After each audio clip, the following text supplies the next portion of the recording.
Hello everyone, welcome to the Part-Time YouTuber Academy Cohort 3. Thank you so much for joining us. We're delighted to have you here and seeing all of your smiling faces, as Peter McKinnon would say. This is our very first sort of how to succeed on YouTube introductory sort of session, where we talk a lot about how to actually succeed on YouTube and how to get the most from this course. And we're going to be doing a ton of breakout rooms, well, not a ton, like 2 breakout rooms, so that we get to know people in the community. And I'll be showing you where everything is, and we're going to be answering as many questions as we possibly can. So let's kick things off. Firstly, welcome. It's a nice little graphic. This is week 1, which is all about foundations. So each week is going to have a different theme, and we will be telling you about that theme. Well, it'll be obvious from like the curriculum and the slides and everything, like what the theme for the video for the week is. This week's theme is foundations. So if you're a beginner YouTuber, this week's is particularly important. Even if you're not a beginner YouTuber, if you're intermediate or advanced, it is still always worth revisiting the foundations of YouTube, just so because, you know, it's like how black belt martial artists will often say they revisit the fundamentals because all that stuff is important, however pro you are at YouTube. So let's get everyone oriented. Firstly, this is some of the team behind the course. There's me, there's Christian, who is our pro designer and editor. There's Angus, who you guys know as the course manager, who's been sending you loads of emails. And there's Elizabeth, who is our community manager, who's also going to be sending lots and lots of emails. We also have our fantastic student supporters in Nathan, Akta, and Sarah. All 3 of these guys were in cohort 2, I believe, and did a great job in cohort 2 and were very active and supportive and stuff on our community. And therefore, we have hired them for the duration of the course to help out with loads of stuff. So they'll be answering loads of things on our community platform, which is on Circle, and they'll be giving you detailed video feedback on any video that you submit as a video of the week homework assignment. So that'll be fun. We also have our housemaster. So we've got Jack Edwards, Hannah Witten, Nasir Karma Medic, and our very own Elizabeth Phillips. I'll tell you a little bit more about the house system in just a moment. But these are all pretty pro YouTubers who will be your housemasters / mentors within our upcoming sessions, which are starting from week 2. Sorry about the email that we sent you a few days ago. We were like so excited that we spent like 48 hours like sorting out and making sure everyone's time slots were legit. And then it turned out we had a frame shift error in our database because like something got deleted. And that means basically everyone's times were all screwed up. So apologies for that. We are in the process of fixing it. And we have now reallocated everyone, and we'll be sending you out an email either today or tomorrow with your confirmed timings and allocations and crucially calendar invites for the house sessions, the house parties as we like to call them. Those are going to start from week 2. So from next Monday, that will be when the first sessions run, and they'll be running for week 2, 3, 4, 5, and 6. So you'll have 5 house parties with a individual housemaster that you'll be allocated to, and it'll be the same group every time we do the session. These are the names of the houses. I also had like emojis for each of them. And so each house is going to have like its own name and its own emoji, and it's going to be great. We're going to be telling you more about the house system probably on Thursday's session. But the idea is that when you're in your house groups of like 20 to 30 people, anytime you do one of your homework video assignments, your house will get points. For the people who are particularly helpful on our community platform, your whole house will get points. And then at the end of the course, we'll be awarding the house cup to the house with the most points. But because houses have different numbers of people, it'll be kind of points per capita. So house points per member of the house. So we want everyone to pull their weight.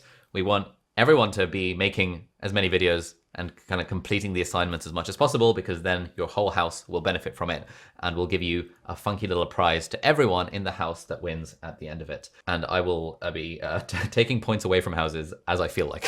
So haven't quite figured out a way for doing that yet. Where is everything? So lots of you have done the onboarding calls with Angus and Elizabeth, so you would have seen all of this stuff. If you haven't done the onboarding calls, then no worries. Basically, in them, we kind of did some introductions and showed where everything is. Now, the PTYA community is basically the only place you need to go for anything else, anything you want. And that is at ptya.community. So you just literally type in ptya.community, you log in with the account that you made. This is hosted on a community platform, which is called Circle. So sometimes we might say something like, the video recordings are on Circle. By on Circle, we mean in the PTYA community platform, which happens to be hosted on a platform called Circle. Anyway, ptya.community. If you need anything, it's probably on this page. We've had emails already from people being like, hey, how do I find the calendar and Zoom links? But if you literally go on ptya.community, the very first page you will see will say how to find things, calendar and Zoom links, video recordings, info, how to get help.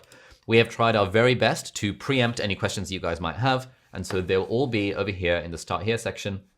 And yeah, we also have a Q&A section where if you have any questions at all about anything at all, just chuck them in the Q&A and you'll see them there. We have community wins, which if something particularly nice happens to you, you can share it with us in community wins. Two that I want to highlight. So we had Marshall in the last cohort. His very first homework assignment, was it or like second homework assignment? Like one of the homework assignments, he talked about this like fancy desk, and then this desk company paid him a stupidly large amount of money, more than I've ever been paid for a sponsorship, for his very first video, to make a dedicated video for them. So that was pretty cool. He shared that in community wins. We also had Nicholas, who made a video about Chris Doe's business content model. If you guys don't follow Chris Doe on Instagram, you should. He's amazing. But now they're doing like a collab, and that's all pretty cool. So this is the sort of stuff we like to see in community wins. But, you know, nothing is too big or too small to celebrate in community wins. So this is good stuff. Next, we have the accountability buddy section. Basically, everything on YouTube is easier when you have an accountability buddy, someone to hold your hand and to sort of hold each other accountable for putting out the videos every week. And if you need an accountability buddy, you'll often find it easier just to find someone in your house. But if for whatever reason you don't find someone in your house, or you want someone, whatever, you can post in the accountability buddy section, and it's sort of like a sort of matchmaking system where you can just post and hopefully you'll be matched up with an accountability buddy on there, which should be fun. Now, where are all the video recordings going to be? They're going to be in the cohort 3 video vault. This is what it looks like. It's just a section here on the PTYA community, and each week we will be uploading videos directly to here. So we've already uploaded a load of videos about gear. Here is what that looks like. You got a little video from me talking about gear, and we've got like lighting, camera, audio. All of these are video recordings that are hosted directly on here, so you can watch them directly on here. You don't need to look anywhere else to find videos. They're always going to be in the cohort 3 video vault. And if you need a hand with anything at all, firstly, please read the stuff on the pages, because it will often save you sending us an email. We also have like a, where are we? We have like a knowledge base section where if you look at the bottom, your community will look slightly different to mine. Mine has all of the things on it, but broadly, yeah. If you want to upgrade, or if you want to questions about payments or anything like that, a lot of it is in our knowledge base already. And we keep on adding to this stuff, like where can I download the calendar? How do I register Zoom calls? Which is recorded, etc., how to get an invoice. But if you ever need to message us, you can always click the live chat thingy button on the PTYA community. You can always click that whenever you want. And so that will pop up a little thingy over here. And that will automatically it'll basically let you send us an email. And if Angus, Elizabeth, or me, or anyone else is online there and then, we'll be able to do a live chat. But if not, it'll just help you let you send us an email. And then we will get back to you as soon as humanly possible. We also have our PTYA workbook, which is now linked directly in the chat. So please download the PDF of that. We're also in the process of mailing you all a physical copy of the workbook if you gave us your address in the blueprint, and if that address was suitably formatted for it to actually be an address that we can mail stuff to. So those are like on their way. They will hopefully arrive sometime this week, in time for week 2. And the workbook, as you'll see from the PDF, basically has a load of just pages for the interactive exercises and stuff like that. You don't actually need the workbook. It's just kind of nice having a physical one if you like writing things down on paper. But everything you need is in the PDF, which is in Zoom. And it is also will be linked on our community platform very shortly after this call. So please watch out for the workbook. Just to emphasize, it's not a textbook. You don't need to pre-read anything. It's not like, oh my God, I have all this stuff to read. It's basically a workbook that just gives it easier access for you to see the prompts for the various interactive exercises we are going to be doing. So that's fun. Good job to Christian for designing it. Good job to Angus for basically writing the whole thing. So that's all fun, and it's in transit as we speak.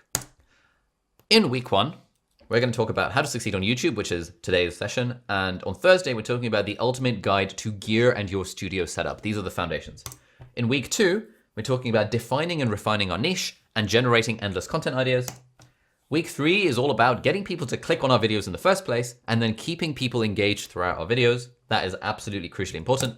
Week 4 is how to help people fall in love with your channel and how to systemize and scale your production process.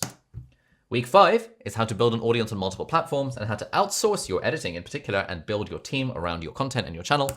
And week 6 is all about monetizing and growing your empire. And then we end with like an integrative kind of session where we bring everything together. It's quite a lot of stuff over the 6-week period. people always get a little bit overwhelmed, but that's okay. Like the content will be recorded and you'll have access to it for basically as long as Vimeo is around where we're hosting the videos. And so, right now, there's always the case with one of these courses where in week 1, there is a huge like enthusiasm and everyone's like, yeah, I want to be a YouTuber. And then by the time, someone makes their first video and they realize, hang on, this is actually kind of hard.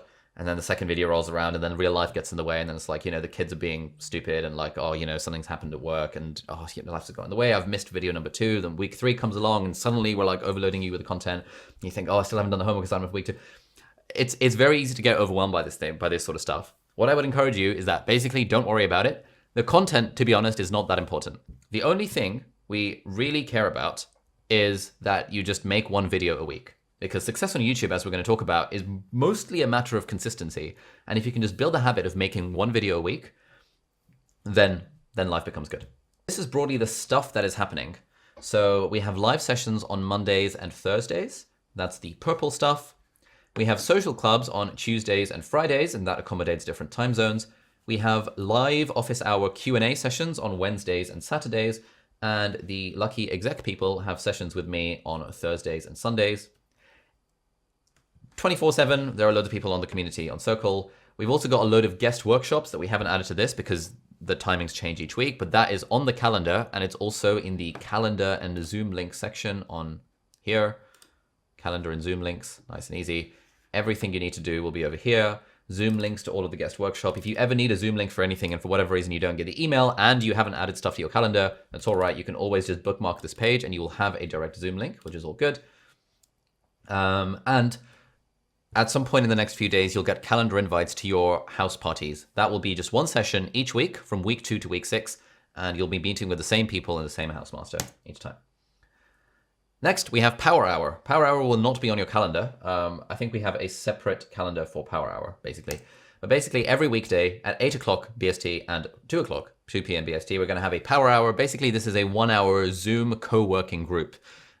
These are always like one of the most fun parts of the course, where if you're awake during those times, you just rock up to the Zoom call. We spend 5 minutes at the start and at the end having a bit of a chit chat. And then the rest of the 50 minutes, one of us will play some nice background music and we all like focus and do some work. And we found that the people who attended Power Hour in like the previous cohorts were more likely to actually take their YouTube channels more seriously because they had this kind of 1 or 2 hour slot every day, mostly to focus on YouTube stuff. But to be honest, you can do whatever you want in that time. I'm going to be joining the Power Hours to write my book because I need the accountability. In terms of guest workshop, lots going on. So in week 2, we have Hassan, who's the best-selling author of the book, The Unfair Advantage. And it's all about kind of finding your niche and finding your own unfair advantage in your content and your business. In week 3, we have a load of stuff. We have Tristan and Michael from Ultra Speaking, which is a great way of improving your confidence on camera. We have Matthew Dix, who's one of probably the world's best storyteller. He's won all sorts of competitions multiple times around storytelling. He's written a fantastic book called Storyworthy, which is all about how to tell better stories. And that was my favorite book of 2020 when I read it. Matthew has also been personally coaching me in the art of storytelling. And so I asked him, hey, would you be down to doing a guest workshop? And he was like, hell yes. And we have celebrity David Perel, who's going to be doing a crash course in writing for us. David Perel, as you guys know, is big on Twitter, big on writing, runs his own course, Rite of Passage, which is also very good. And he'll be teaching us a crash course in writing specifically for YouTube videos. So lots of stuff going on in week 3. In week 4, we have James Johnny, who is he's a friend of mine. He's grown from 0 to, I think, like 800,000 subscribers in less than a year with like fewer than 20 videos. That is absolutely absurd. And James will be talking about editing because he is like a master editor, despite kind of not having a background in editing. He learned from scratch and is now on freaking 800,000 subscribers, making tons and tons of money through AdSense and just making generally really, really, really good videos. So the James Johnny approach is like an alternative approach to YouTube, but he'll be talking about that.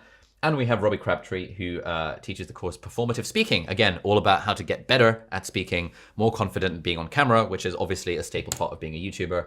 And then last but not least, or rather penultimately, in week 5, we have Joe, who is part of our team in terms of repurposing content. So if you've seen my Instagram or Twitter of the videos and stuff there, Joe manages all that stuff. So we'll talk about how you can put in a little bit of extra effort to repurpose the content you're making to grow on multiple platforms. And we have celebrity Pat Flynn. It says Performative Speaking. It should actually say Smart Passive Income. Pat Flynn hosts the very famous podcast and website, Smart Passive Income. And this session is going to be all about how what are the various different ways in which we can monetize our audience. And finally, we have Anne Laura, who you guys might know from nestlabs.com, nestlabs.co, I think. And that's going to be all about building and monetizing a sustainable community. So all of this is fun. All of these are the guest workshops. Now, let's do a little breakout room. So this is going to be a 10-minute breakout room where we're going to have a bit of a chat. So introduce yourself to your group and describe what your dream for your YouTube channel is. What sort of content are you planning to make? And how do you want this to impact your life?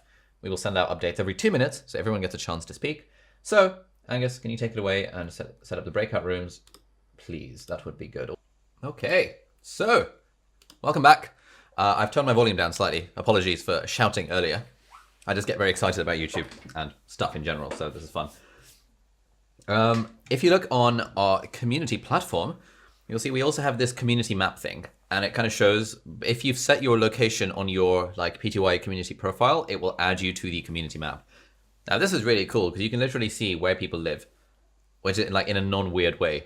And so we've got loads of people in the UK, we've got loads of people in the US, loads of people in the Middle East, 24 people in India, 38 around about Indonesia, 39 in Australia. And so if you happen to be near someone, you should reach out to them and hang out. I know last week there were quite a few people from cohort 2 who hung out in London. I felt a little bit jealous because I wasn't invited to this, but yeah, it was good. It's good that the community happens without us. And he says I was invited.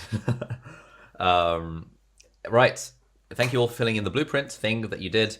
The objective of the blueprint thing is that the idea is that with any kind of learning experience, we do want to figure out where the holes in our knowledge are and where the improvements are, and set an intention to learn about the thing that we're learning about before we learn about the thing. And then as we're learning about the thing, at the end of it, when we repeat the blueprint, which is the plan at the end of the course, hopefully we'll see some improvement in some of the areas. But more importantly, we'll see what the different areas of weakness still are, because the whole being a YouTuber thing, it's not going to go from 0 to 100% in the 6 weeks of this course. What we're hoping to do, this YouTube thing is like a 2+ year long commitment. And if you're not willing to make that commitment for at least 2 years, probably shouldn't be here. I'm hoping all of you are, because it's really, really obvious on the website that YouTube is not a get-rich-quick scheme, and you do have to do it for 2 years to get any kind of return at all. Although some people do get it sooner than that. But hopefully we want to set you guys up so that the next 2 years are easier, because then you'll have a system, which is the stuff that we're going to be talking about. This page is using significant energy, my God. So this was the average rating for across the 459 people who have filled in the blueprint for cohort 3, around about 37%. This is very good. This is actually quite optimistic, because this is what my own blueprint was like. I went through and I thought, okay, what was I actually like in 2017 when I started my channel, and then 18 months, and then a year later, and then 2 years later. And so I basically rated myself a 0 on everything at the start. And then over time, I'm now at this place where I'm pretty confident in most of these areas, but you'll see I've still got lots of room left for improvement in platforms, distribution, a lot of stuff around the refining the video ideas and making them better. It's all a constant work in progress. That's all fun.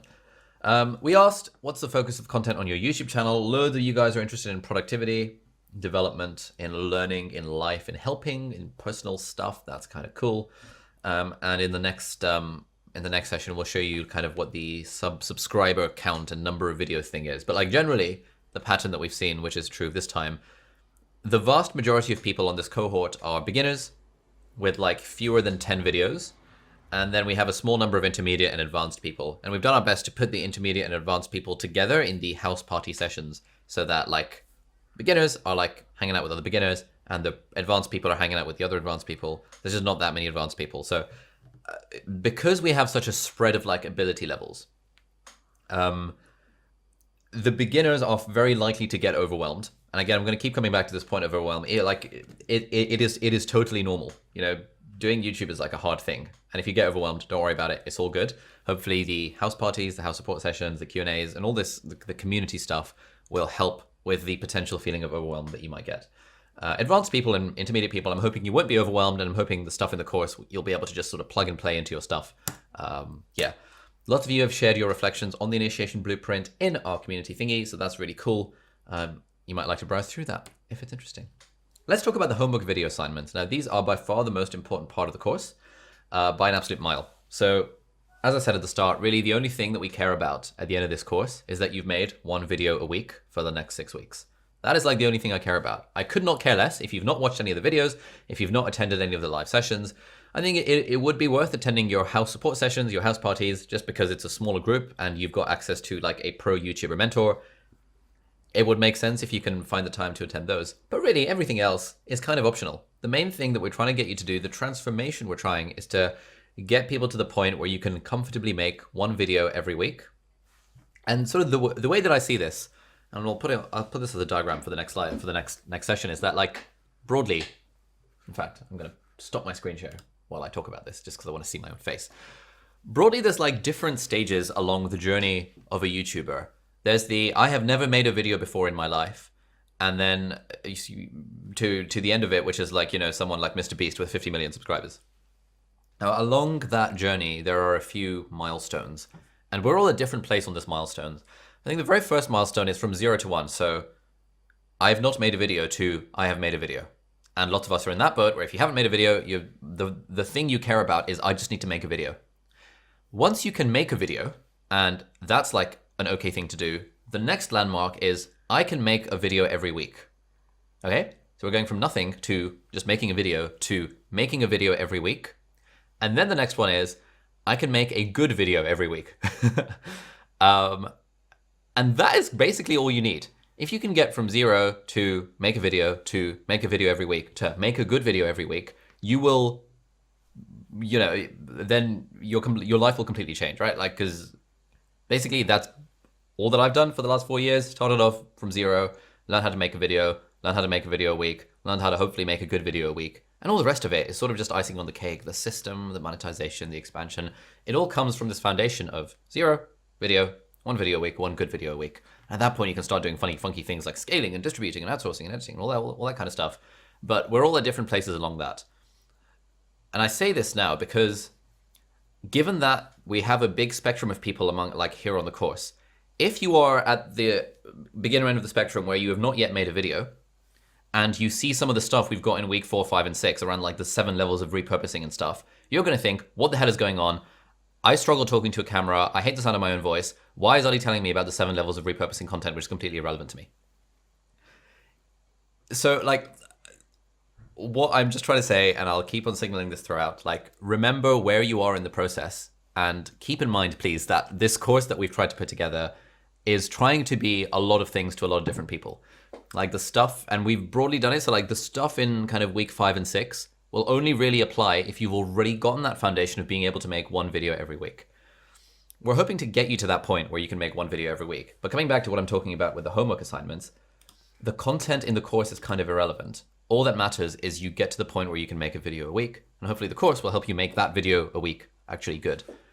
But there's very little we can do if you're not going to put in the work. There's very little we can do to help you succeed on YouTube, right? It's just not a thing. You have to make at least a video every week. Yes, there are exceptions, but broadly, you have to make at least a video a week. That is the point of the homework assignments. It's the only part of the course we care about. If you go through this course and you have completed the homework video assignments, i.e. made 1 video a week, and you don't find the course valuable, we have a 100% money back guarantee. Like, it will literally give you all your money back if you don't find the course useful. But you become eligible for that money back guarantee if you make a video every week for the next 6 weeks. If you don't, and you come back to us, oh, I've made 2 videos, but I didn't think the course was particularly useful, we're going to be like, sorry, mate. We literally told you the money back guarantee was you have to do the homework assignments. You have to make the 6 videos. And if you still don't find the course valuable, we'll give you all your money back. It's all good.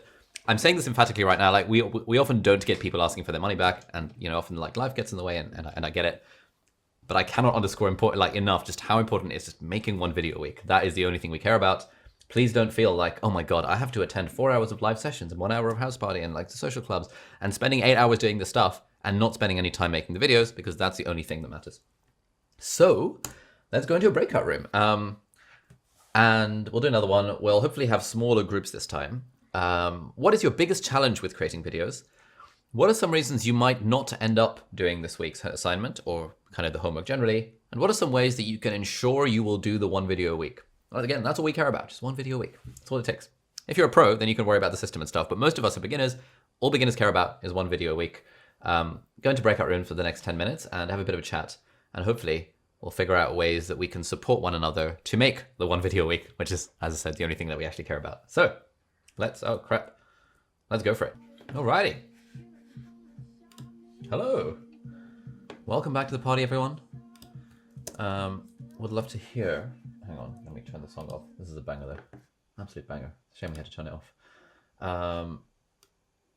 Yeah, I don't know why people, is this like some TikTok soundtrack or something like that? It's just like, yeah, just absolute banger every time.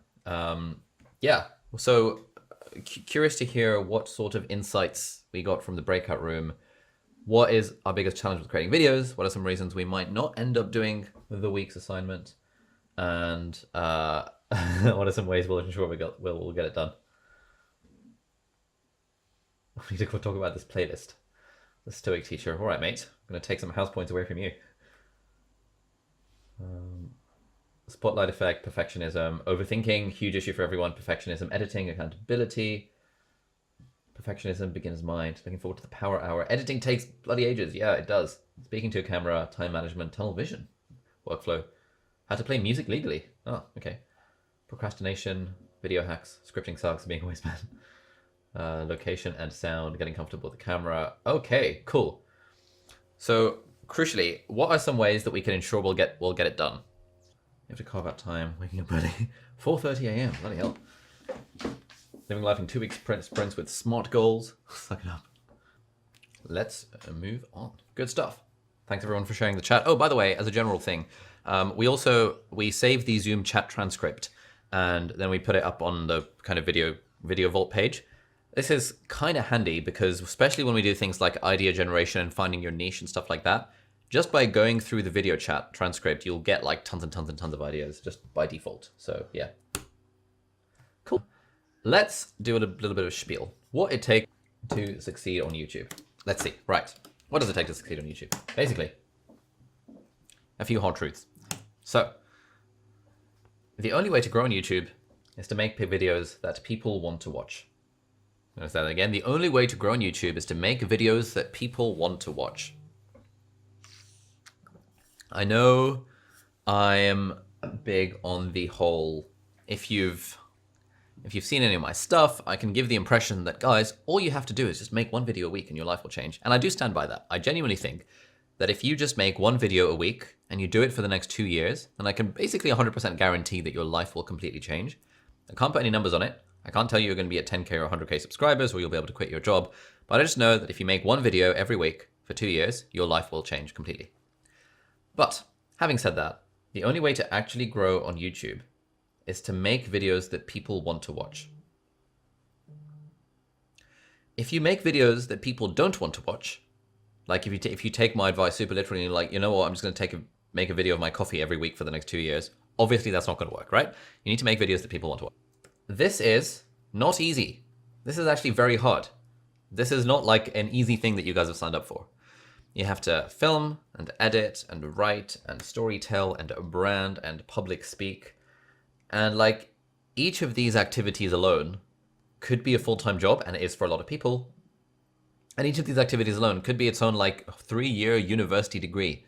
And yet as a YouTuber, we have to do all of these things basically on a daily basis. And often we're starting completely from scratch. I knew absolutely nothing about writing or filming or scripting or editing or branding or whatever the last one, public speaking. Knew absolutely nothing about that before I started YouTube, and I had to learn on the job. But that's what it takes if you want to make videos that people want to watch. Because if you're like, fine, maybe the writing on your videos is amazing, but if you suck at speaking on camera and you don't improve on it, then people are not going to watch your videos. If your branding is terrible, then people might watch your videos, but they're less likely to fall in love with your channel. If your writing is not very good and you're just rambling, then maybe a few people will watch your videos because they like your rambling. But generally, a lot of people won't watch them because the writing is not particularly tight. So there's all these different skills that are involved in being a YouTuber. They're all specialized skills. And so YouTube is not easy. YouTube is a combination of a ton of specialized skills, and you become a generalist at being good at all of this kind of stuff. Now, that's like one hard truth right like up front. Now I want to give you a little maths puzzle. For those of you who have seen this before, please don't say anything in the chat because it loses the impact that way. You'll know what I mean. If you've been on a previous cohort, please stay silent in the chat. But basically, Here's a math puzzle. So Warren Buffett starts investing age 10. By age 30, his net worth is $1 million, which is 9 inflation adjusted. He's still investing age 90, and he gets 22% annual returns. And Warren Buffett's current net worth, well, at least it was at the time I made this, was about $84.5 billion. Okay? $84.5 billion. Let's now look at a normal person. Maybe they don't start investing age 10. Maybe they start investing age 30 once they made a bit of money. Maybe, you know, when they're 30, their net worth is 25,000, which is, you know, it's pretty reasonable. They've got that much in savings. They've decided to put that into the stock market. And they quit investing at age 60 to hang out with their kids and play golf and stuff. And crucially, they're still getting 22% annual returns.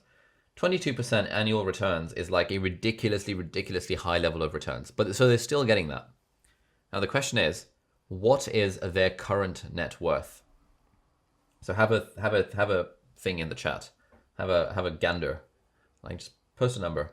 If Warren Buffett is 84.5 billion and this normal person, where the only difference is just the amount of time, what do we think the net worth is going to be?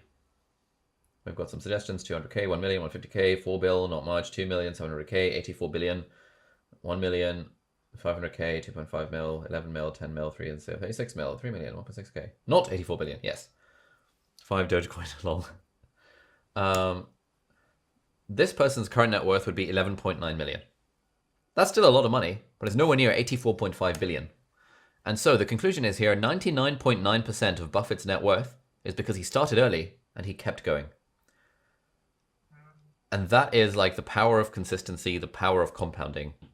And there's a great book called The Psychology of Money by Morgan Housel. And he says that like dozens of books have been written about Warren Buffett's investing prowess, but none of them are entitled, "This guy has been doing this for a bloody long time."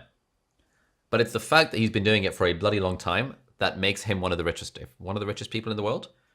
If you had the same level of investing prowess and just didn't do it for as long a time, you wouldn't even be on the Forbes rich list, because 11.9 million is not that much to land on the rich list. So really, this is a powerful example of the power of consistency and compounding. And as Einstein allegedly said, compound interest is the 8th wonder of the world. So I want to show you a couple of graphs. So basically, compounding looks something like this. The effect size over time, it starts off basically nothing and then it becomes unstoppable over time. The problem is the way that our memory works about stuff is that over time, our memory for stuff like falls drastically. The forgetting curve, as Ebbinghaus discovered in like 1806 or something.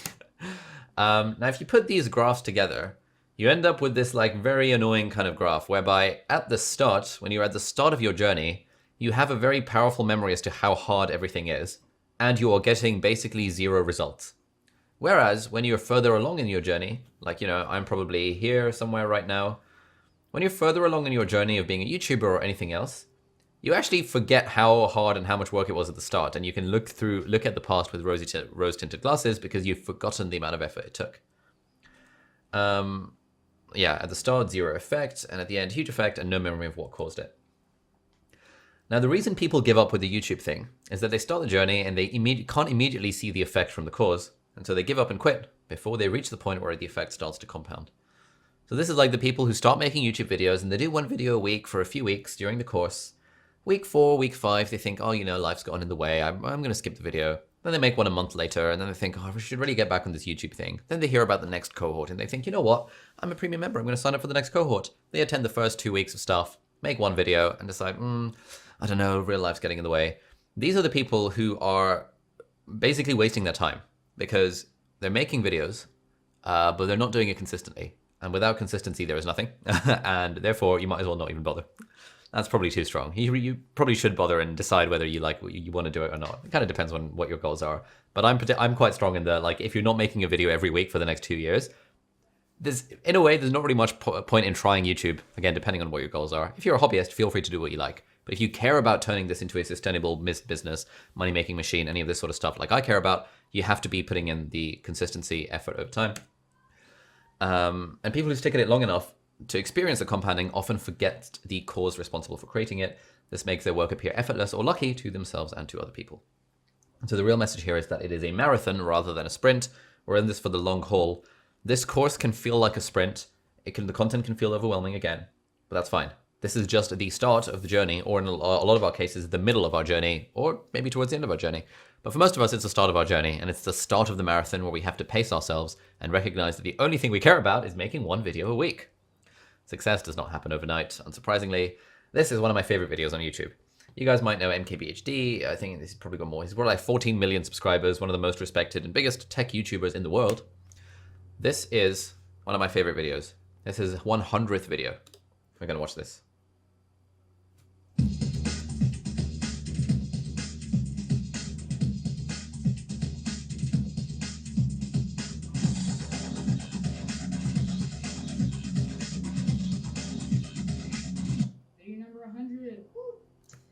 So yeah, welcome to video number 100. I have to say it's pretty good that I've gotten to upload 100 good videos for you guys over the past couple of months, basically.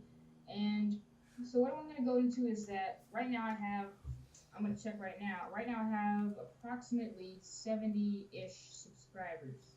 I'm just looking at, wait now. If I go to my page, youtube.com/MarcusBrownlee, just click on the link over there, I have 74 subscribers. So I was thinking I would do... This is MKBHD, one of the most respected YouTubers in the world, who has interviewed the likes of Elon Musk, Bill Gates, you know, these pro people for 15 million subscribers. His 100th video, and his 100th video, he said, guys, thank you all so much for subscribing. Big thank you to my 76 subscribers. That's absolutely insane. Like, this guy made 100 videos and got 76 subscribers. And so whenever we hear people being like, oh, but I've made 4 videos and like I'm not getting any views, or I've made 44 videos and I'm not getting any views, I often just link people to Marcus Brownlee's video number 100 videos and 76 subscribers. That's quite interesting. Hold on. Why is this not move? Oh, hello. Our channel at the moment is on 1.79 million subscribers. Hopefully might hit 1.8 million today. But did not always start like that. This is the graph of stuff that, like, views that changed over time. At the start, I started with like 40 subscribers that were friends and family, and like people that just subscribed because I had a YouTube account for like 10 years. And each day was like, I'm making a video and I'm refreshing my YouTube studio every single day. And it's like, oh yes, I've now got 61 subscribers. And then 2 days would pass, be like, yes, I've got a 60-second subscriber. This is the dream. That was what it was like. And then obviously over time you get the compounding. And now the channel is pretty big and is doing pretty well. But it is very much a long game. I've been doing this for basically 4 years now. You know, this is what the subscriber growth looked like. This is kind of, the graph is showing you subscribers gained per day. So you can see at the start, the line is basically flat because you can't even see that I gained 1 or 2 subscribers a day. These days, we're gaining, you know, a few thousand subscribers each day with a few spikes when we get viral videos. Revenue-wise, the picture is exactly the same. For the first year, basically made no money, and then the money started to get interesting. And again, this is revenue per day. So these days, the channel is making somewhere between $600 to £1,500 each day, which is about $900 to $2,000 per day. That's pretty mental. And if you told me this 4 years ago, I would have had a stroke because it's just stupid. But at the start, like for the first year, wasn't making any money at all. So it really is a marathon. It is a case of compounding over time. And if you don't let the compounding happen, if you give up halfway through, then, you know, that's fine. But you have to consciously be aware that you're giving up on something that could potentially become big, but only if you give it the time to become big. Now, here's another thing. Guys, again, if you've seen this thing before, please don't post in the chat, because have a think. How many videos do you need to make to get 1 million subscribers? So this is data from TubeBuddy that looks at 4.5 million channels. And they've said that the average channel with 1 million subscribers has how many videos? So how many videos does the average channel with 1 million subscribers have? Some people think 100 videos. Lol, I wish.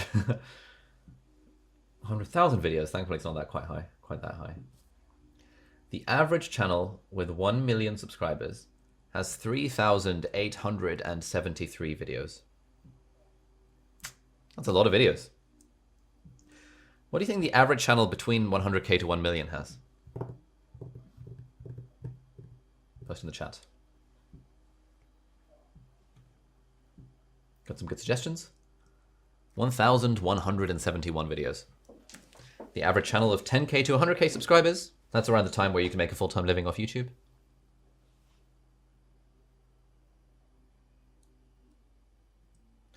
That channel has 418 videos. Well done to the person who plucked that number out of thin air. Milka, I think. And finally, 1,000 to 10,000 subscribers. How many videos does the take the average channel, i.e. I think by average they picked median. The answer is 152. The average channel with over 1,000 to 10,000 subscribers has 152 videos.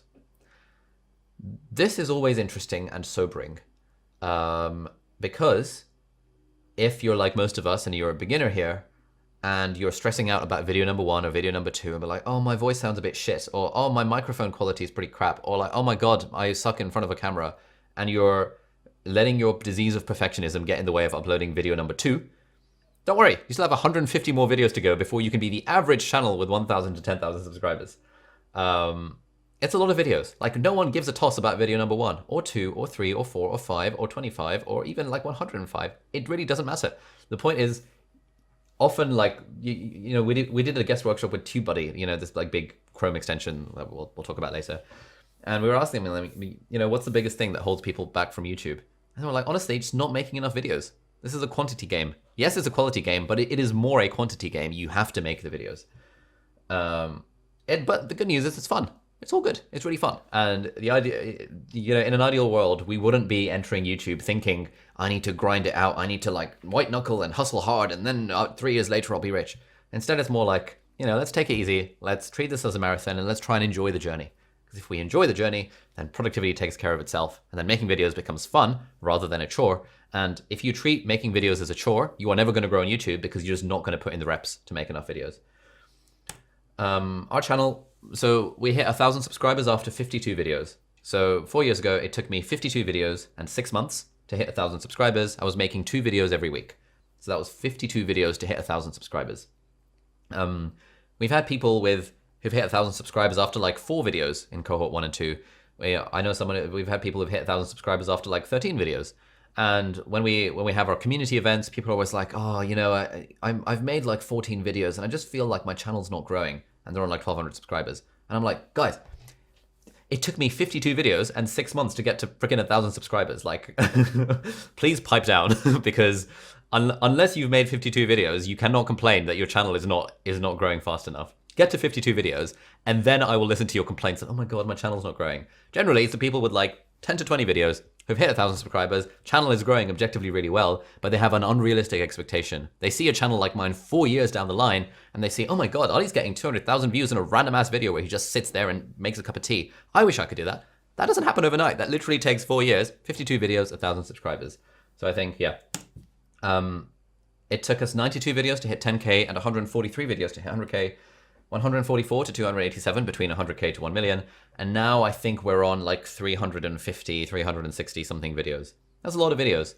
But as you can see here, like the blue is what our channel's growth rate was. So you can see at the start, we were about like twice as fast as the average. And then like 3 times as fast, and then like 5 times as fast, and then like 10 times as fast as the average in terms of number of videos. The question is like, what's the secret sauce? We've established that you need to make a shit ton of videos because otherwise there is no secret sauce. But what is the secret sauce? Well, there's luck, there's work, and then there's unfair advantages, which we're going to talk a lot more about throughout this whole thing. Luck, the thing with luck is that, you know, there's that phrase, there's like a common like fortune cookie, which is the harder you work, the luckier you get. Gary Vaynerchuk says famously that it just takes one piece of content to change your life. You just never know which one that's going to be. And yes, in a way, it was lucky that I got my first viral video. But it also wasn't really lucky. It was like an extent to which it was lucky, but there was also a lot of manufactured luck in there, whereby I'd made 100 videos before even attempting to go for a viral video. I like researched the hell out of the topic around evidence-based studying tips. I put in like 30 hours of editing into that one video thinking that, okay, this could be my big break. This could be a viral hit. And the video did well. You know, yes, that's luck, but it's also a lot of like preparation to get to manufacture luck. So in a way, luck can be manufactured. And the nice thing about YouTube is that the more videos you make, and the better the videos are, i.e. the more people want to watch them, the luckier you're going to get. There's work. It takes work. I don't like calling it work. I like calling it fun. When my housemate says, like, Ali, why are you working at 11 p.m. and I'm making a YouTube video? I sort of say out loud, which probably pisses her off, that it's not work, it's fun. And she's like, oh, and sighs and goes back to her room. It's not, you know, it does take work. But then there are also unfair advantages. Like, what do you have going for you that helps you compete in this market? that other people may not necessarily have. For me, it was the fact that I was a medical student at Cambridge. I could trade off the brand value of that. And because my content was aimed specifically at people who wanted to become medical students at Cambridge, that was my unfair advantage. My other unfair advantage was money. I'd been running a pretty successful company for the last few years, and so I could invest in camera gear. That was an unfair advantage where other students who I was competing with couldn't, like literally could not afford this camera, whereas I could funnel it as a business expense. Another unfair advantage. I was aware of this stuff up front, and I lent heavily on my unfair advantages, trying to ramp up production value and sort of ramp up the brand value of being a Cambridge medical student as much as possible. People might say, oh, you're trading off the brand value. 100%. We all trade off the brand value of whatever our unfair advantages are. If I had been trying to do guitar tutorials, I have no brand value there. There's no unfair advantage. But the content I was making was where my unfair advantages were best exploited. I'd also been teaching this like medical admissions course for like 5 years at that point. So I had teaching experience, I knew stuff. There's all these unfair advantages. And so if I had thought, hey, I should make a YouTube channel, and I thought I'd tried to do singing, which is what I tried to do. I tried to make a music-themed YouTube channel many times, and I always failed because I was not using any unfair advantages that I had. We'll talk more about those a little bit. Let me teach you on this course. We cannot make you put more time into your YouTube channel. Like there is a glass ceiling. It's not even a glass ceiling. There is a concrete ceiling of how well you can do on YouTube if you're not willing to put in the time. To an extent, well, to a large extent, we also can't help you buy more gear and outsource editing because you have to make money for that to happen. If you can afford this course and you're not on a scholarship, then you have a job, and your job probably pays more than $5 an hour, which means you probably should outsource your editing if you care about the dollar value of your time. More about that in week 5. But what we can teach you is the system. And when you have a system, then it sort of supercharges your input of time, because there are, not all time is created equal. Now, like having done YouTube for 4 years and with a solid system, if I spend half an hour or even 10 minutes on a video concept, because I've got a system, that 10 minutes is the equivalent to me of spending like 4 hours on that concept like 4 years ago. At the start, I had no system, and so it was very much brute forcing it with time. But now that I have a system, the time that I spend on the YouTube channel is a lot less. And so we can comfortably churn out 2 videos a week with maybe 1 hour of planning and like 2 hours of filming. And then editing is outsourced. So, but if I were doing editing myself, it would take maybe 4 hours per video. So, for around 3 hours a week or like 4 hour work week, that kind of thing, we can comfortably put out 2 videos every week, and the channel makes like, I don't know, $40,000 of revenue in AdSense every month, and it just does like stupidly well. But that's because we've got the system. And so the system is the thing that we're going to try and teach you. But bear in mind, the system is only a supercharger of time. Like if you do not put the time in, the system is not going to be useful. The system has a multiplicative effect on the time that you put in. So how do we build a system? Well, glad you asked, because this is a great book called The E-Myth Revisited by Michael Gerber. And he says the question you need to keep asking yourself is, how can I give my customer the results he wants systematically rather than personally? Put another way, how can I create a business whose results are system dependent rather than people dependent? This is a fantastic book for anyone who like runs a business or wants to run a business. And when we're treating YouTube as a business, we can figure out a way to make it system dependent rather than people dependent. At the start of people's YouTube journeys, and certainly at the start of mine, it's very much a brute force, like I have to do everything myself. It's a very heavy lift making each video, and it's a lot of effort. And that is always going to happen. Like let's say you're creating a bakery and you've never baked before. It's going to be a lot of effort to bake your first couple of pies. But then over time, as you bake more and more pies, you'll realize that there is a way of systemizing the process of baking pies. You can batch the ingredients. You can shop things ahead of time. You can make multiple pies in one go. You can have multiple pies on the slow burner. This is a good analogy. I should use the pie analogy. Over time, you might realize that, hang on, now that I'm selling my pies, I can actually pay some other person to make the pies for me, and then I can be the guy that just sells the pies because that's the thing I'm good at. Over time, you might decide, oh, now that I'm good at that, maybe I can start sort of expanding my thing and creating more interesting different pies. Maybe I can do some market research, find my audience, ask my audience what sort of pies they want.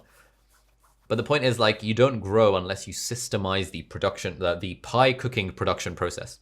Pie cooking production, that sounds weird. And equally on YouTube, it's harder to grow if you don't systemize the process of making videos.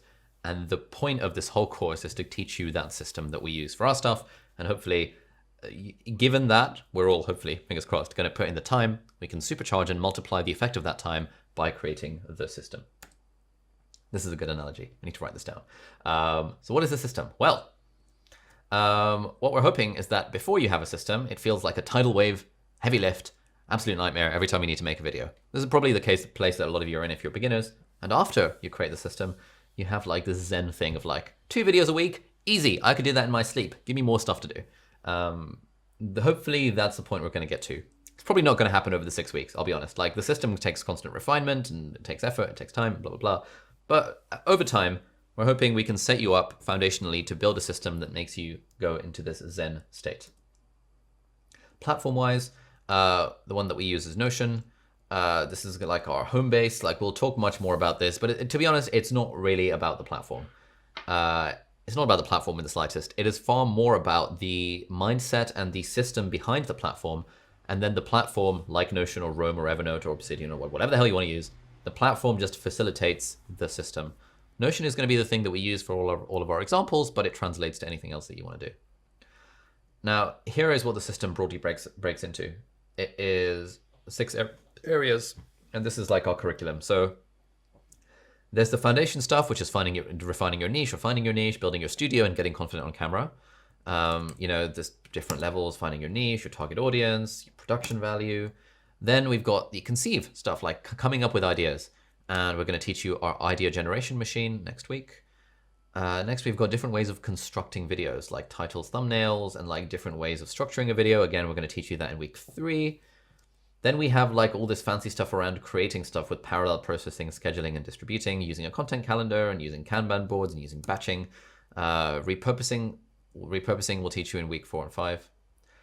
Then we'll talk about expanding into different platforms and building your own team. So we'll teach you how to outsource editing, which most of us should be doing very early on because most of us have money and make more than $5 an hour, which is how much it costs to outsource editing. And we'll talk about kind of the evolution of our platforms and how over time you can start making interesting amounts of money, or rather absurd amounts of money through expanding platform-wise and like the different ecosystems and how we build that from scratch. And finally, we'll talk about monetization. So in terms of like all the different strategies that you can use, partners and products that you can make to help monetize your content, affiliate links, AdSense, sponsors, personal products, things that affect video revenue, affiliates, and all this kind of stuff, and all the different ways that you can make personal products with examples and like a playbook of exactly how I did it for a lot of these things. So that is the overall system. And when you have the system, really it's sort of these 3 things: conceive, construct, and create, that are like the important bits for beginners. You've got to come up with an idea. You've got to systematically create the video in a way that appeals to the viewers and the algorithm and gets clicks. And then you have to you want to kind of parallel processy create stuff so that it doesn't feel like so much of a heavy lift. It's like coming up with the idea for a pie, baking the pie, and then baking multiple pies, which is kind of similar to that thing like we said at the start about like how, step 1 is make 1 video. Step 2 is make 1 video every week. And step 3 is make 1 good video every week. And then in a way, step 4 is systemize the process of making 1 good video every week so that your own time is less on that and you're doing more interesting things with your time. So doing another quote from Michael Gerber: how can I get my business to work but without me? How can I get my people to work but without my constant interference? How can I systemize my business in such a way that it could be replicated 5,000 times so the 5,000th unit would run as smoothly as the first? And how can I spend my time doing the work I love to do rather than the work I have to do? I'm still working towards it. Our system is still constantly evolving, but you guys are here on this course. Thank you for being with us on this journey. And we're hoping to take you through building such a system for yourself so that when you put in the time, which you have to do, this is not a get rich quick scheme, this is not a magic bullet. When you put in the time, hopefully the effect of that time over time will be multiplicative rather than just additive. That sounds fancy. Yeah. So when over time, when you have the system, when you put an hour of work into your content, it will not feel like you've got an hour of output. It will hopefully, fingers crossed, feel like you've got more than 1 hour of output. So what's happening in week 1? Basically, we've got Social Club, which is tomorrow at 7 p.m. British Summer Time rather. That's on your calendar. That's like a social session, which will be hosted by Nathan, and that'll be nice and fun. Get a way of getting to know one another. Not much like in the way of content, so if you can't make it, don't worry about it, but it's just a really nice way of getting to know the community. We have a live session on Thursday, which is our ultimate guide to gear and studio setup, which is literally everything you need to know about gear and stuff. Ahead of that session, if you like, you can check out the gear-themed videos that are on the community. So we've already made some of those, so you'll get a bit of a head start. I want to use that session to answer as many questions as possible, and we normally get to every single question about gear. But if you don't understand what a light is and what a camera is and what a lens is, you might potentially feel slightly overwhelmed when people start asking, hey, what's the difference between a 24 to 35mm G Master lens and a 35mm prime, and like how far should I go? All of these like things. You might feel a little bit overwhelmed if you've literally never done camera stuff before. But that's totally cool. You can always watch the gear stuff in advance. I don't know why my Safari is being so slow, because this iMac is the cheap version that they sent me as a review unit and doesn't have any upgrades on it. God damn it. First world problems, am I right? But yeah, there's loads of stuff on the gear page here. So you can check that out ahead of Thursday's session if you want. But otherwise, you know, if you don't have time, don't worry about it. You can just turn up and it'll be fun anyway.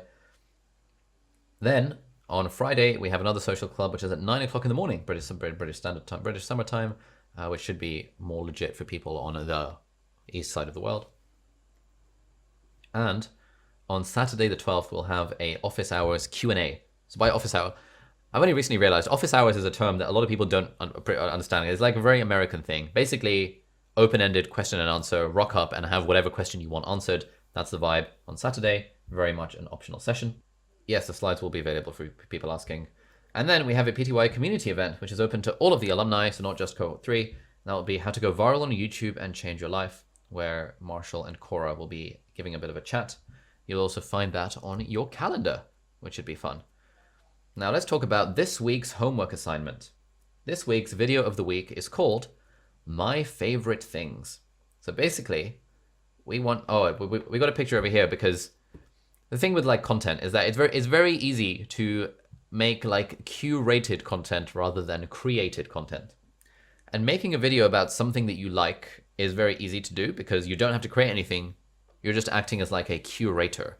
So what is a My Favorite Things themed video? Well, these are all of the ones that we've done recently, or not recently, a while ago.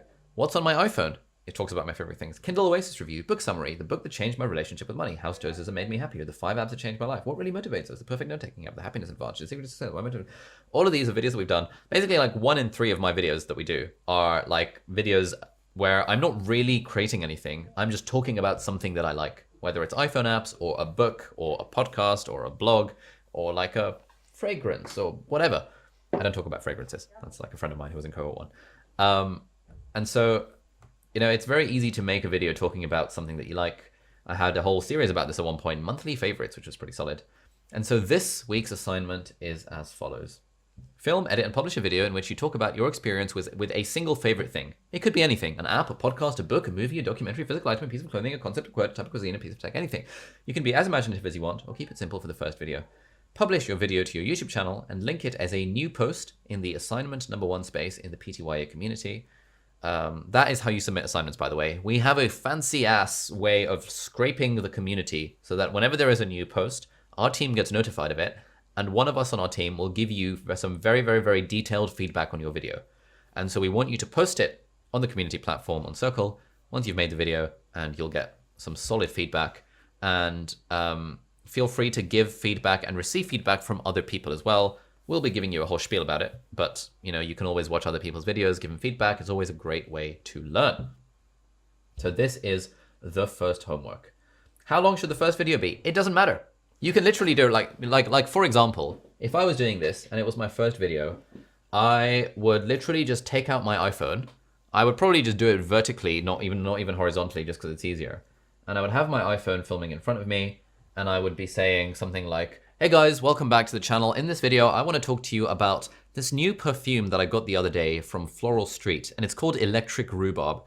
Now, it's kind of weird. Like it looks like a kind of girly perfume, and that was my major concern. The fact it's got a flower on it, it's all a bit floral. I don't really know what's going on. But when the lady put it on the sheet thing in the shop, I was just like, oh my god, this smells like the best thing ever. And so, if I spray it on myself now, I just get this. Oh, it's so good. Electric Rhubarb.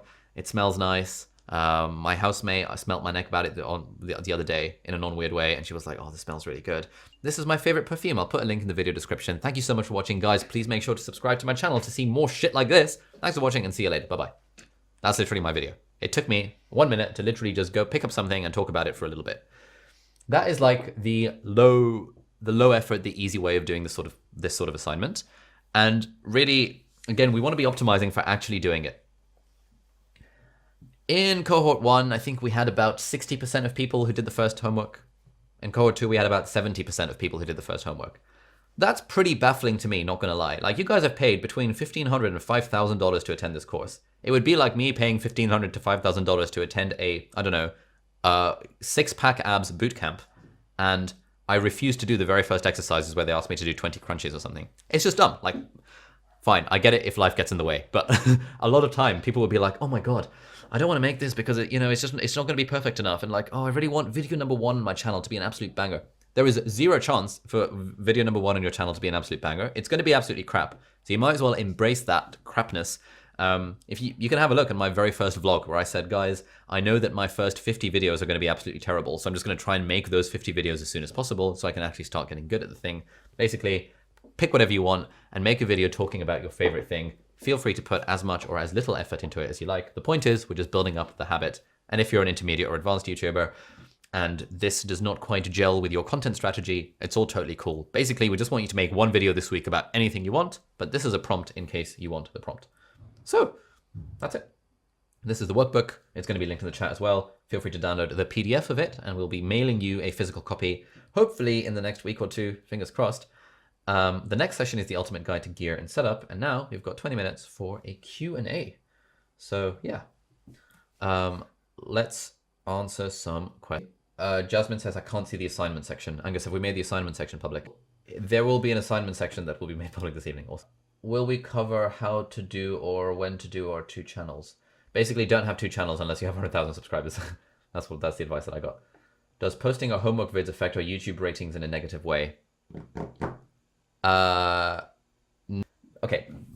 If I made that video that I just showed you and posted it on my channel, yes, it would. It would be a bad video for my channel.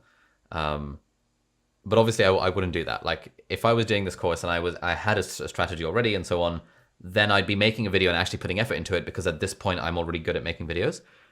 But if it's your first video, which it is for a lot of us, or your first 11th video or your 10th video, something like that, it doesn't really matter. You can just make whatever video you like. Is there a copyright restriction in reviewing books? No, you can do what you like. When is it due and when can we expect feedback? Good question. So each Monday, I will tell you what the homework is for the week. And so in that week, we want you to post it at some point before Sunday on the community platform in the assignment section. And you can expect feedback within like a week of you posting it. It's sort of like if you post it earlier when no one has posted it, you'll get feedback basically immediately because we're monitoring Circle 24/7.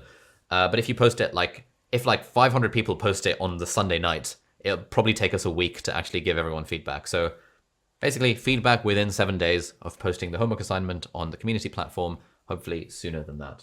How long did it take you to find your niche or did the niche find you? We'll talk much more about that this time next week where the whole session is based on defining and refining the niche.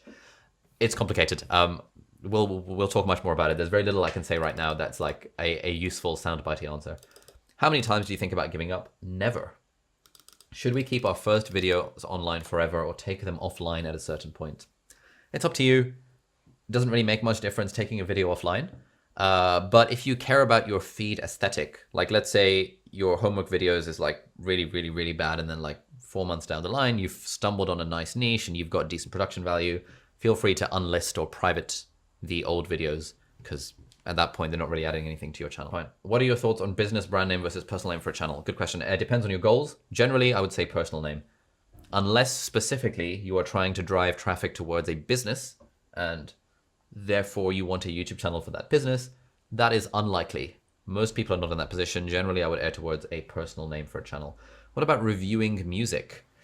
It's complicated. We have a whole section on the resources bit here. I think it's in bonus materials in the video vault where my friend Legal Eagle, who is a lawyer and YouTuber with like 2 million subscribers, talks about the entirety of online copyright. I don't know anything about it. Watch this video. It will give you loads of information about it. And he also has like a course that has a discount coupon that will teach you everything you need to know about online copyright around like music and stuff. Music is complicated. Are we supposed to unlist our homework videos or post them publicly? I would recommend posting them publicly, but if you're concerned that your channel will suffer because it's a low quality video, then by all means feel free to unlist them. But yeah, posting publicly is what you need. How do you naturally use a script while recording?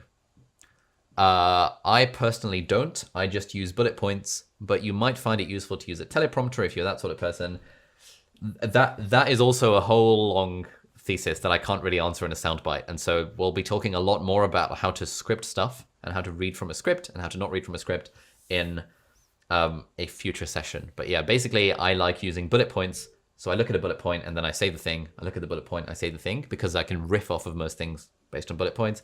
I personally don't like reading from a script. How do you decide what category your video channel is? If it's a mix of personal, vlog, and instructions, how important is this? It's complicated. Basically, so many people's questions are, I have all of these different interests. What should my niche be? Which is basically that question. That is the thing we're going to be answering this time next week on Monday, where we're spending literally 2 hours talking about how to find your niche. Quickly, the way you grow on YouTube, the way you maximize your chances of growing on YouTube is by sticking to one thing, by being the Notion guy or the productivity, or productivity is too broad, or being the very specific thing guy or girl. It's complicated. It depends on so many things, like how much do you want to treat it as a hobby versus a business.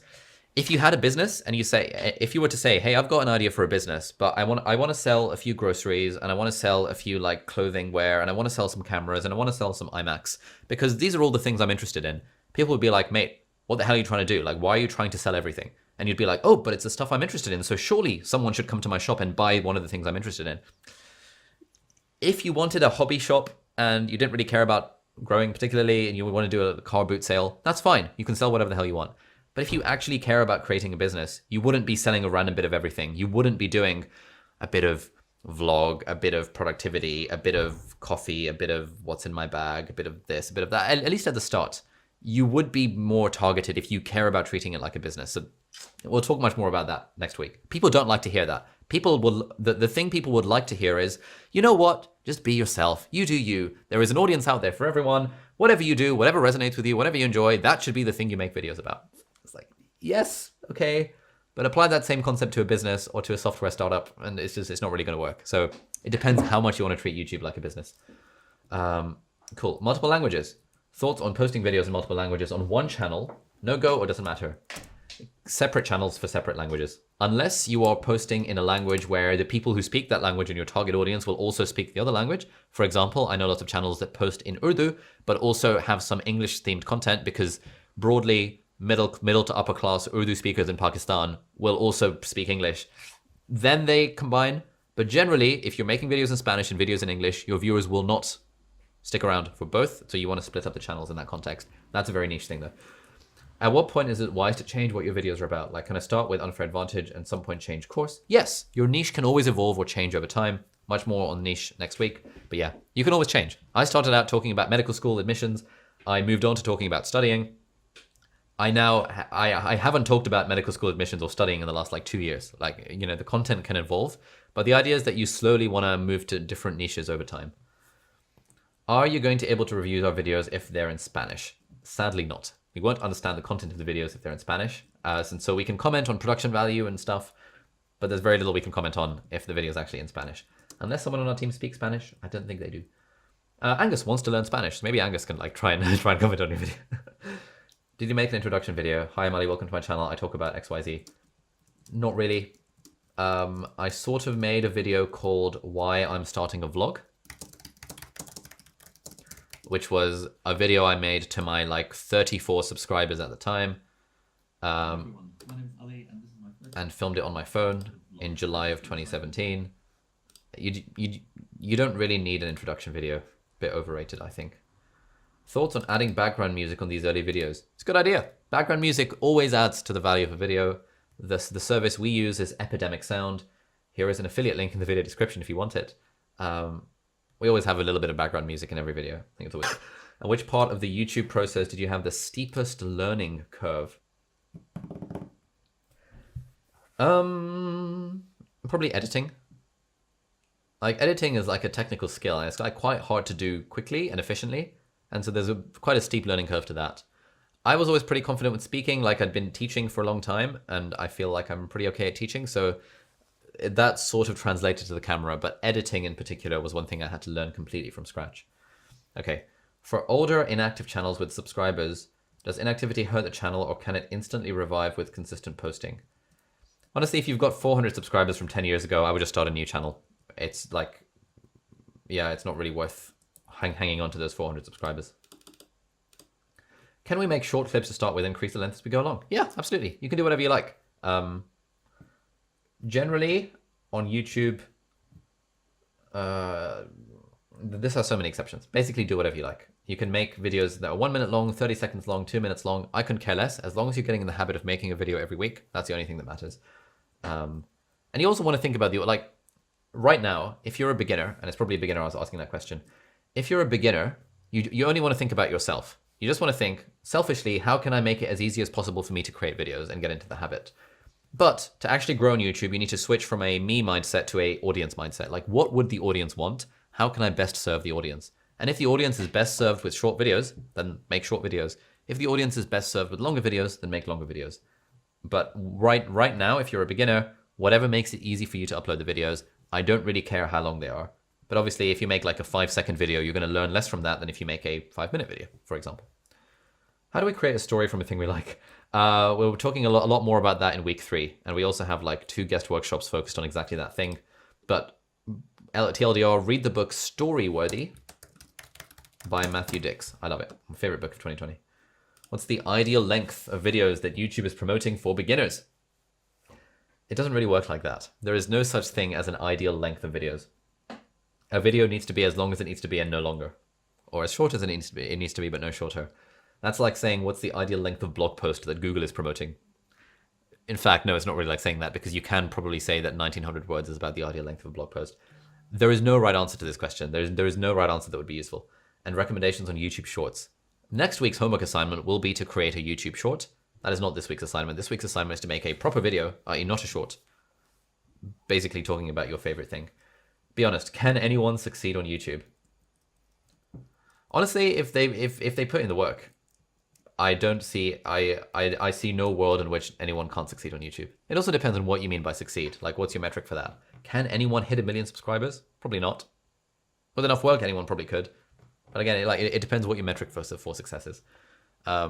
Yeah, I don't know a single person in my life who would not succeed on YouTube if they did what I told them to do, basically. Or if they put in the work, effectively. Is 1 video a week fine, or should you try to do 2 videos if possible? What is ideal? 1 video a week is fine. The more videos you make, the more likely your channel is to grow. So 1 video is fine. 1 video is the minimum, and I think it's a good standard to go for. But if you can make 2 videos a week, your channel will grow faster. If you can make 3 videos a week, your channel will grow faster. If you can make 5 videos a week, your channel will grow faster, provided the quality of each of those videos is the same.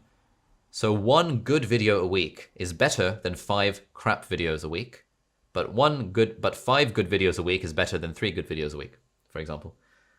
Could the first video be done in 1 take so editing's needed? Yeah, you can do what you like. Whatever it takes. The first video doesn't matter. Like, no one cares. If you're a beginner and it's your first video, no one gives a shit. Just make the video and make it as easy as possible to do the homework assignment.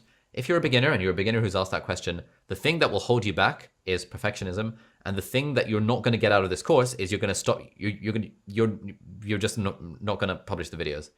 I just want you to publish the videos, whatever it takes. Could not care less whether it's 1 take. Honestly, if it were me and I were a beginner, I would just do a 1 take video. I'd probably do a little bit of editing with a bit of background music, but because like the objective is to learn.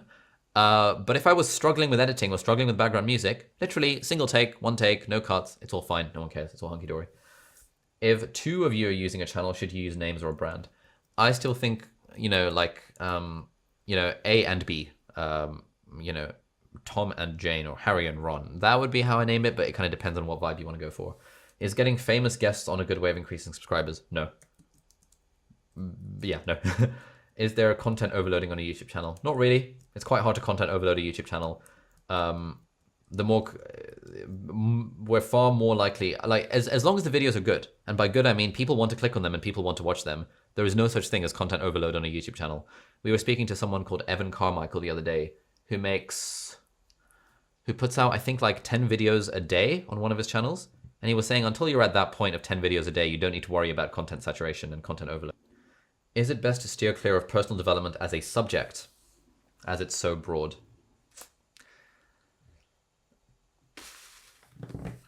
Okay. Basically, yes, but yeah, but no. Like, personal development as a subject is totally fine, but if your niche is not defined beyond personal development, it's very hard to stand out in that niche. It would be like me trying to write a cookbook And it was just, and on the title it said, this is a cookbook. It's like, all right, cool. There are like a zillion cookbooks on the market. How am I going to stand out? Whereas if I wrote a book that was talking about kind of a doctor gives nutritional advice within the context of a cookbook for people who want to be productive, meals that will only take 5 minutes to make and like 1 minute to clear up, for people that want 200 grams of protein each day because they want gains, and if your body is like natural nerd, those 9 levels of niching could get my cooking channel or my cooking cookbook to a point where it would be niched down enough to be kind of successful. Again, it depends what you want, right? If your aim for YouTube is to treat it as a hobby, then that's fine. You can do what you want, like make videos about personal development. But if your aim is to treat it as a business, you need to think about how are you going to stand out in a crowded market. Are there diminishing returns on more videos per week? Nah. If the videos are good, then there's basically it's hard to get the diminishing returns. There probably is to an extent. The thing with YouTube is that growth is always linear, unless you get a viral hit and then it becomes exponential for a little bit. So if you make twice as many videos, you're twice as likely to get a viral hit, and therefore it's not so much that every video increases your growth. It's more that every video increases your chances of getting exponential growth, and you're doubling those chances by making 2 videos a week. What areas or niches do you see growing on YouTube right now? It doesn't matter. I don't follow YouTube macro to know what that is, but also, you know, this is a marathon that you're going to be doing for the next 2 to 5 years. The stuff, if you saw that like slime and like fidget spinners were popular 2 years ago, and you spent a year making content about slime and fidget spinners, you'd have been like way out of date very, very quickly. There is no point in chasing trends or chasing things that, oh, this is currently doing well on YouTube, because this stuff will always change over time. And so like, yeah, basically it doesn't actually help. Could you have a successful channel interviewing people? Yes. if it's good. If you make videos that people want to click on and videos that people want to watch. Tim Ferriss has made a pretty good career out of interviewing people. Rick Roll has made a good career out of interviewing people. There's all sorts of video. You know, Joe Rogan has a pretty successful channel off of interviewing people. It's definitely doable. Can you mix vlogging and content videos, or should you pick one? Okay.